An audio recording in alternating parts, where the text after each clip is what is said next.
What's going on? So I got requested to do a video on drum patterns, and I'm also going to briefly go through how I lay out my mixer tracks for my drum patterns. Bro, what are you talking about, man? So let's get into it.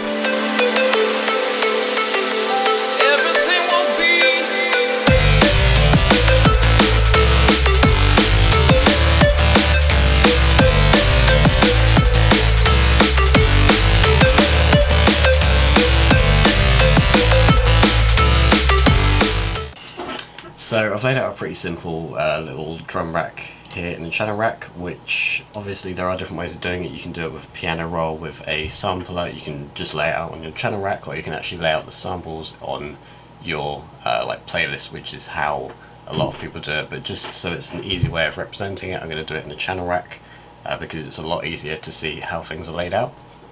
So a really simple drum and bass pattern simply has a snare on the first of the second beat and the first of the last beat, like such, and a kick on the first beat and the just before the end of the second. So we get something that sounds like this.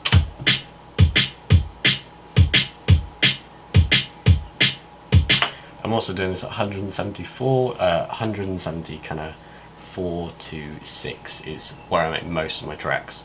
So it's good to layer stuff up. So I've actually got 2 kicks, 3 hats and 2 snares. So I'm going to simply just start by adding, just layering up those 2 kicks.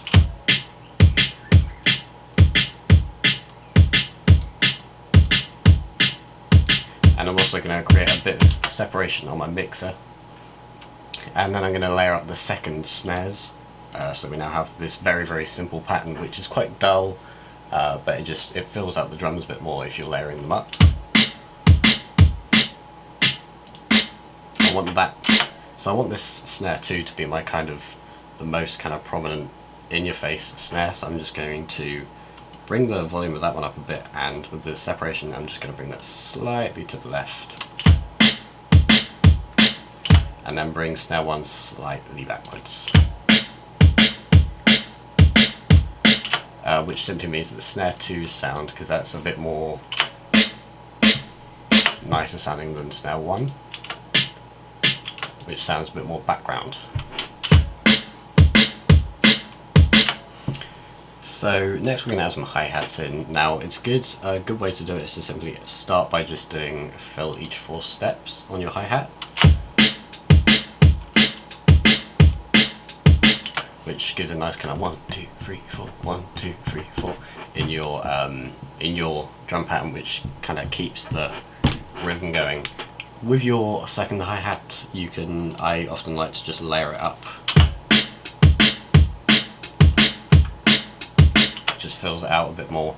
And then with my third hi-hat, I like to have it quite quiet and in the background, which is why it's turned down so much down here. And I might go maybe 2 for that one.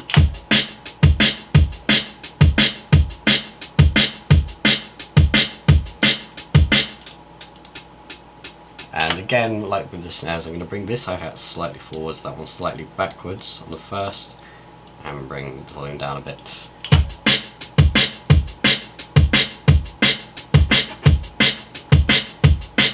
So that's sounding quite nice, but it's still a bit dull just having this on a loop.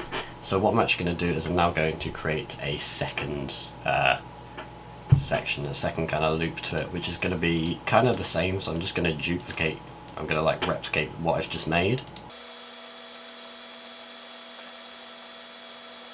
So now we have this.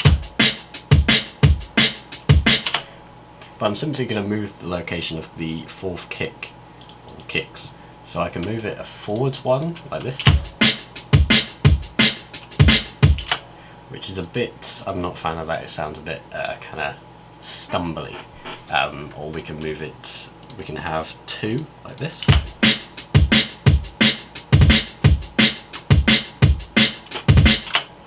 Or we can have no kick, which can sound good. Like this.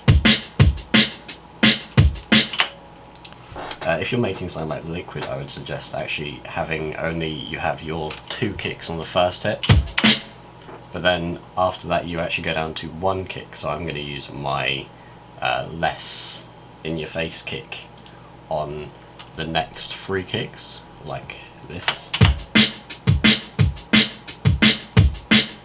Which just means every kind of bar, or 2 bars, it's more kind of punchy. So it keeps rhythm, but if you have a strong melody, something like a Dimensions track, Friction track, Wilkinson, Subfocus, something like that, it means you still get the punchiness, but it also kind of goes a bit flatter, so you can have a bit more of a kind of calm vibe going on.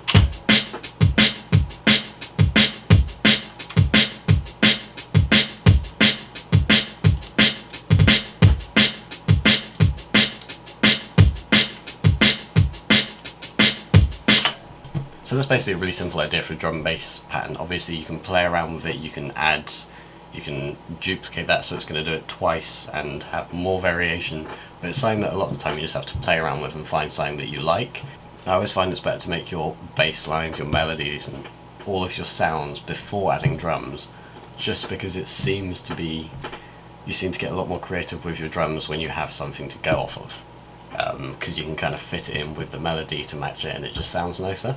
So now I'm going to explain why my mixer is set out the way it is and why they don't go straight to the master, they go to this one saying master first, which actually should be called drum master. So it's always good to have your kicks, hats and snares on different inserts, and if you use multiple kicks, multiple hats, multiple snares, I like to have those on separate ones as well, which does fill up a lot of space on your mixer, but it's just you get a lot more freedom to change audio levels. It also helps with side chaining, which I'll do another video on, but they all go straight to this drum master one on insert 8 instead of straight to the master one. So to do this, I simply clicked on kick, gone down to this little arrow here and right clicked and then route to this track only, which means that basically even though these are all on different inserts, if I play it I can change the volume of all of the drums just from one volume. Which helps a lot with various things. You can EQ your whole drum track even though they're on different inserts, which is useful. You can add automating like a filter, so when it builds up you have a filter that gradually opens up with more frequencies as it builds, which has some quite cool effects, and it's just a lot easier to control your drums.